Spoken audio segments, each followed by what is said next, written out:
Hello, dear friends.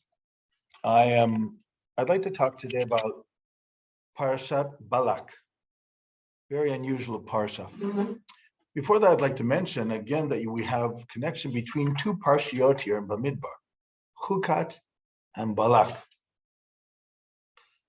And the relationship between them is like Maimonides explains in his letter to Yemen about the two ways that the nations try to attack the people of Israel. And he explains it on this verse, the pasuk from Yeshayahu. Kol kli yutzar alayich lo yitzlach. No weapon formed against you shall succeed. Isaiah 54:17.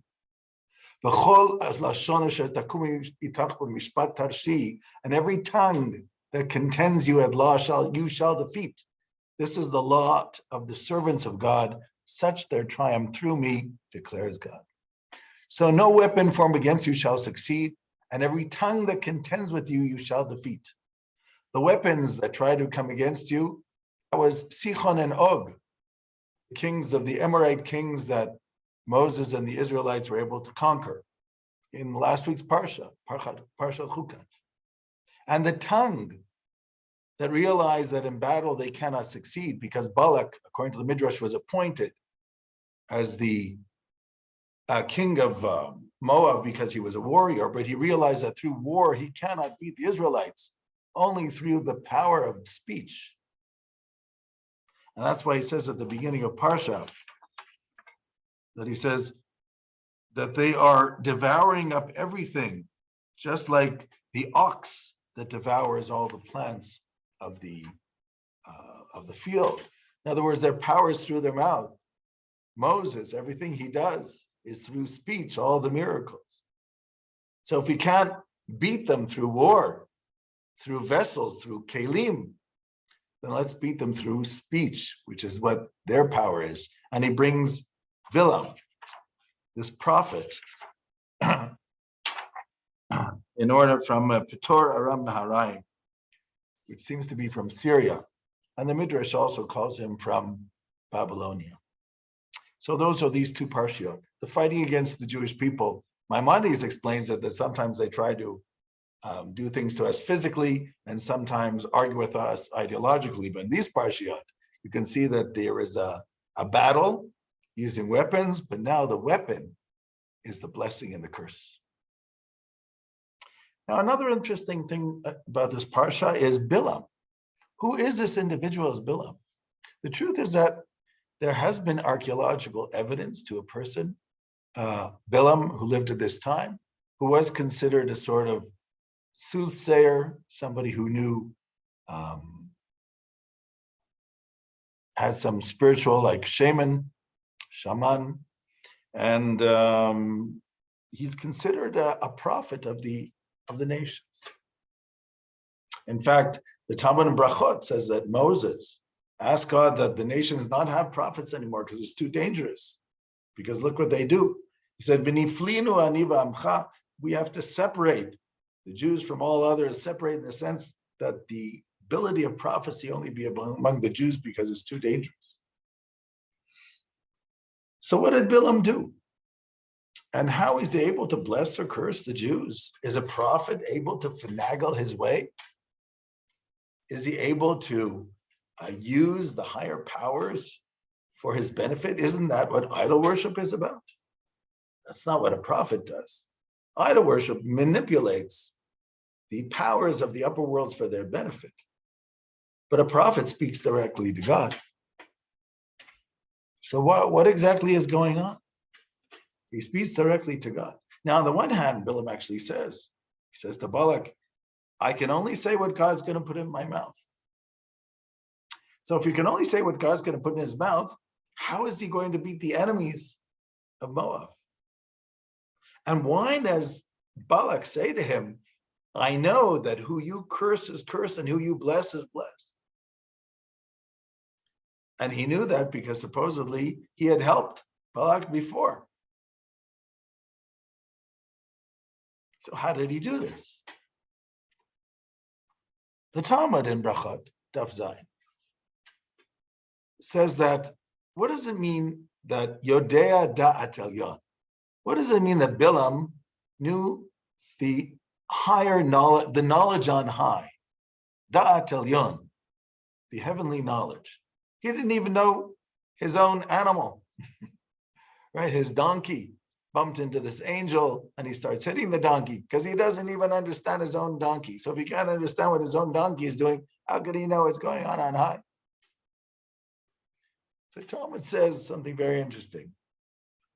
Talmud says it's not exactly, there are certain things that he knew. For instance, he knew that moment when God gets angry at the universe.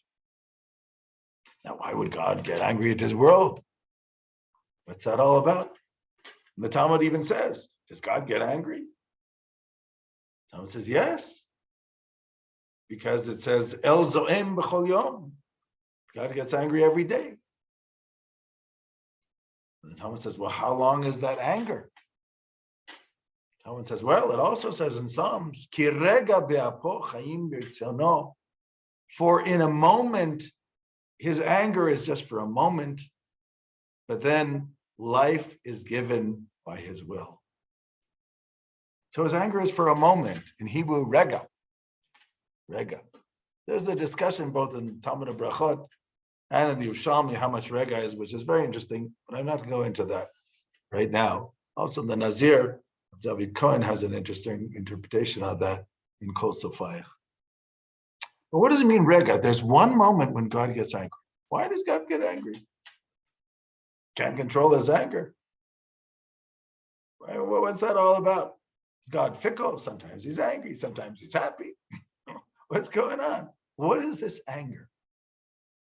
And what does it mean that he knows the moment of his anger? There's a moment when he gets angry. Why?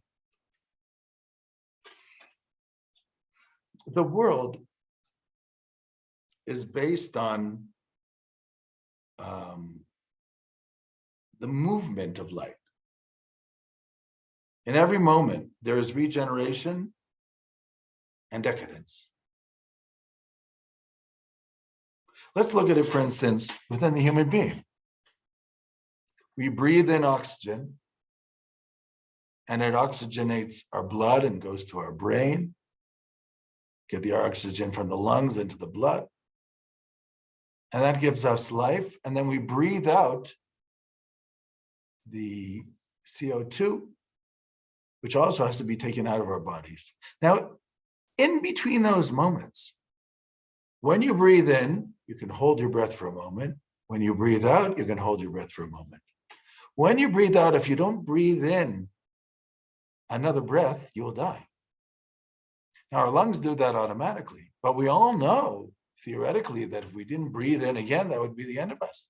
2, 3, 4 minutes, we would pass out. By 10 minutes, there wouldn't be oxygen in our brain. That would be the end of it. So in between those breaths, there is a moment of decadence, of a cessation of the life process just for a moment.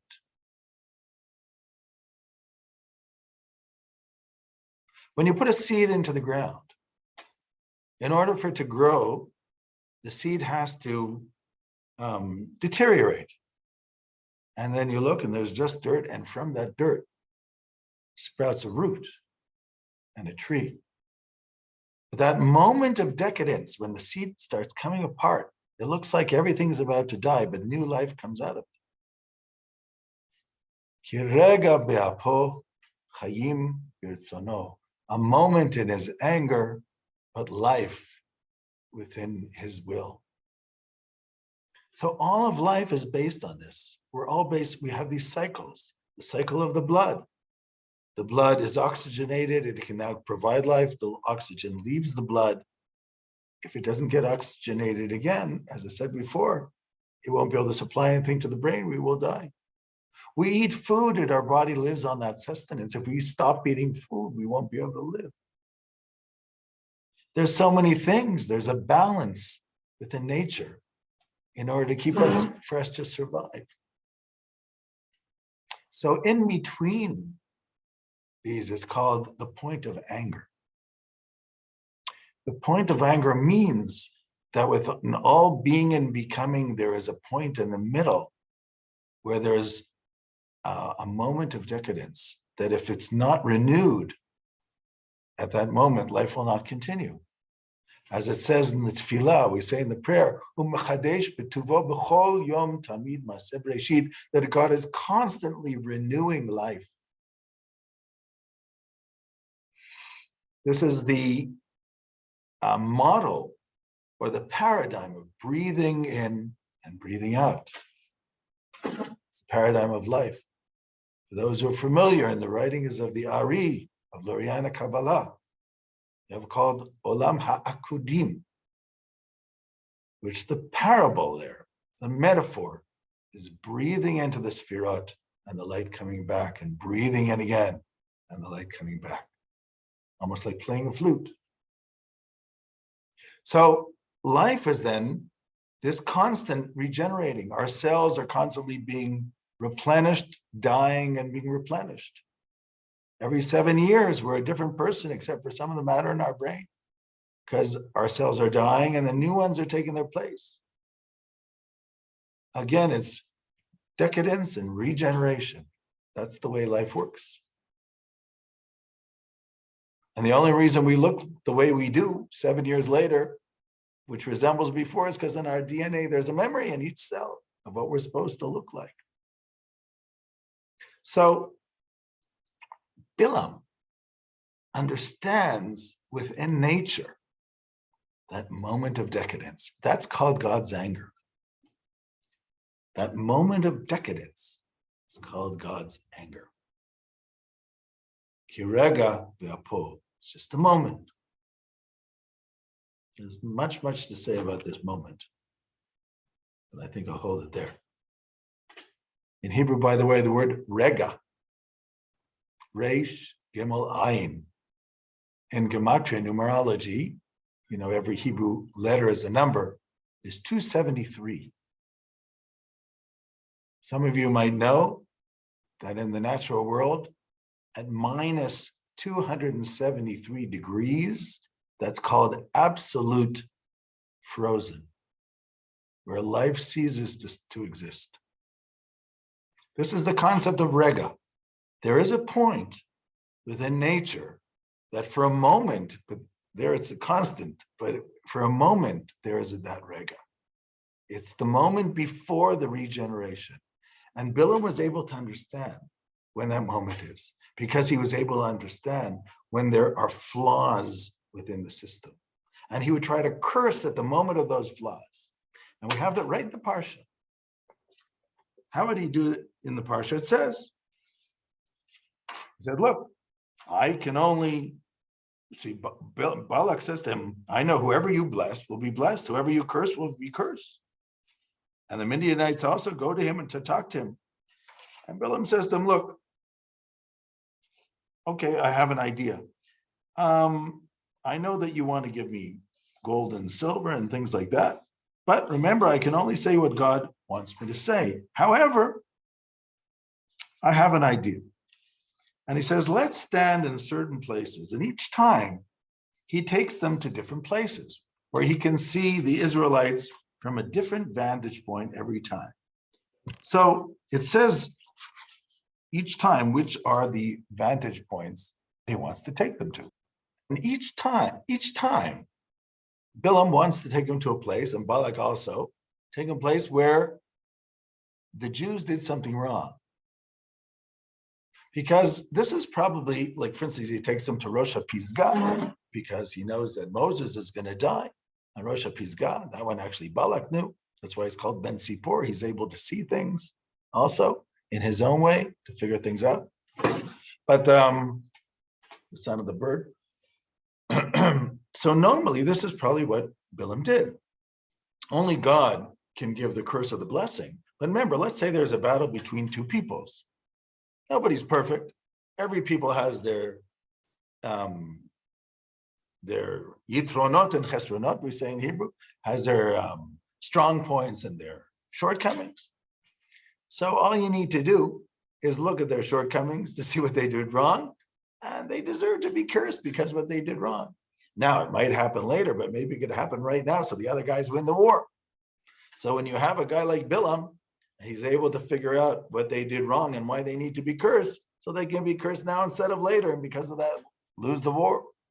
Or the other side, for instance, if he wants the other side to win, you can see what good things they actually did. And based on those merits, maybe they'll be able to win the war now instead of being paid for it by other ways. So this was his trick. He was able to sort of manipulate. Yes, there's God gives blessing and God gives curses. It's not me, but we can slightly manipulate. They can get it now or later or not now in that way. And he tries to pull off the same trick with the people of Israel. Let's curse them. There are things that they did wrong. So obviously you can curse them. They're not different than any other people. But then when he starts saying what he's supposed to say, after he's waiting for the prophecy to hit him, he says, Vaisam Shalom. He starts saying his parables from his prophecy. He says, from Aram, Balak has come to me, the king of Moab. And he said to me, I want you to curse Jacob, and I want you to be angry at Israel. He says, how can I curse when God is not cursing? How can I get angry when God is not getting angry? Because they are a nation by themselves, and they are not within the realm of the other nations. Now, many people have understood this verse in many ways, but I want to say which I think is the context in which this is being said. You see, the Jewish people came out of Egypt, and in that whole situation in the desert, they are under another dimension of existence. They have this direct relationship with God. They're living in the desert in almost a miraculous situation where manna is falling from the sky for their food, which they take on the ground. And the quails are falling in the evening. And it says also in Devarim, in Deuteronomy, that your clothing never got soiled, and you never got blisters on your feet. These 40 years of the desert, the whole situation, which is a situation such where they are living in a miraculous type of situation directly with God. And yes, when they do things bad, God punishes them on the spot. There's no waiting. It's a very unusual situation. Normally in life, by the way, God doesn't reward on the spot and doesn't punish on the spot. But with the Jews and the Israelites in the desert, it's a whole different situation. And that's what he says. They are very different from the other nations. They're not even in the same situation of the other nations now. They're like in a different dimension. So I cannot bless or curse them. During this episode, they're directly under God. There's nothing I can do.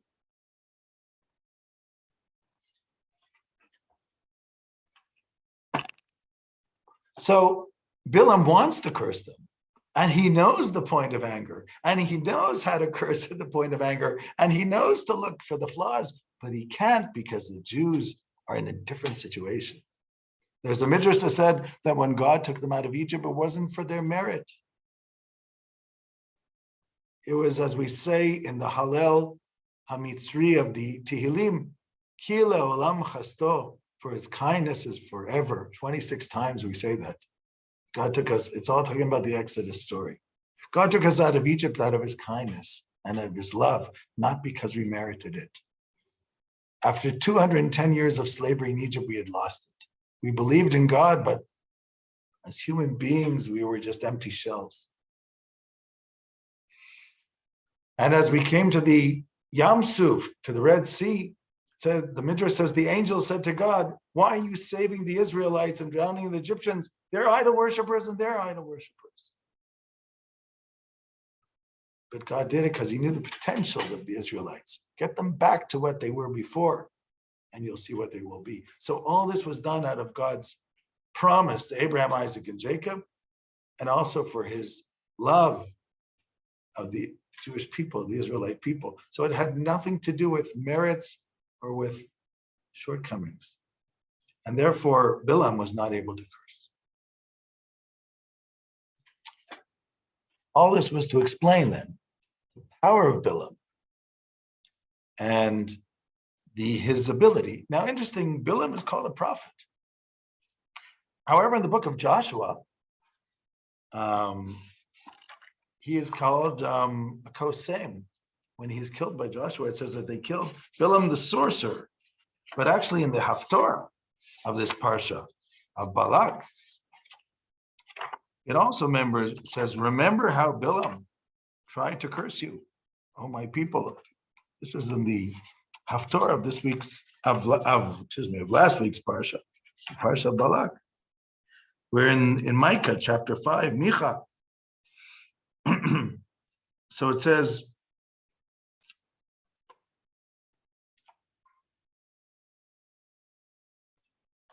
remember what Balak, the king of Moab, wanted to do, and what Bilaam, the son of Beor, actually did do, etc. Laman da'at tzidkot Hashem, and tried to figure out the ways of God. But they could not. They could not, because this was a special situation in history. Now, I wanted to mention one last thing about the prophecy of Bilaam. And this will be my last point. The Midrash in Sifrei, on the last verse of the Torah, it says, Lo kam Yisrael navi kemoshe, asher yidao Hashem panim b'panim. There did not arise a prophet in Israel like Moses, who knew God face to face. And this Midrash says a very strange thing. In Israel, there did not arise, but among the Babylonians, there was. His name was Bilaam, the son of Beor. However, there is a difference between the prophecy of Moses and the prophecy of Bilaam. Now, listen to the differences. Moshe did not know who was talking to him, but Bilaam did. Strange, because it says, he knows that he's hearing the words of God. Moses did not know when God would speak to him, but Bilaam did. And the third one is also interesting. Moses would stand when God would speak to him, but Bilaam would fall.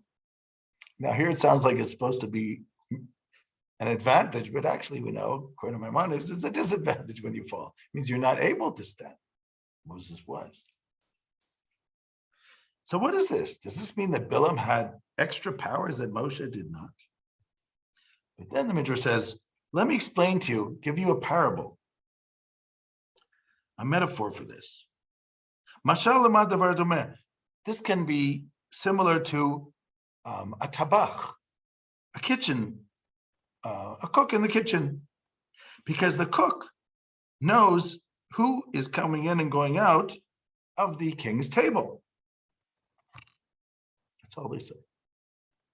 Meaning the cook is not at any special level. He works down there in the kitchen, but he knows who has to be at the table because he's got to cook the food, which means that Bilaam didn't exactly get his ideas from up high, but he got them close enough that he was able to figure out what's going on there. Sometimes when you can figure things out, you can figure some things that the prophets didn't.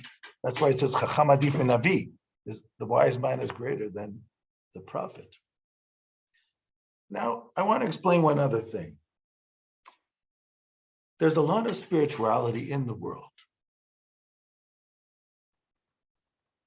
And this spirituality exists. But that's not prophecy. Spirituality, harnessing spirituality was the basis of idol worship. The ability to use the spiritual work for our benefit. Because what is idol worship? If the belief in one God is that God creates man in his image. So idol worshiper was creating God in our image, which means we're using these powers for our own benefit, for our self-interest.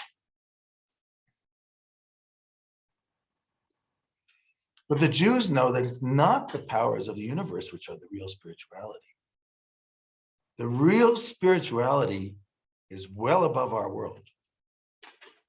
It's almost incomprehensible. You can be in fine tune with it, but you cannot harness it without God allowing you. It comes from above. So Bilam was Yodea Dat Elyon. He understood there was something above, and he was able to sort of like figure out things from it. But he was still a sorcerer because the only way he was able to manipulate powers was in this world. But he did know these points of when he could curse and bless. Moses was an actual prophet. He was able to gaze the higher worlds because God led him. It's a very, very different concept. I'll leave it at this and wish everybody well. Shalom, shalom.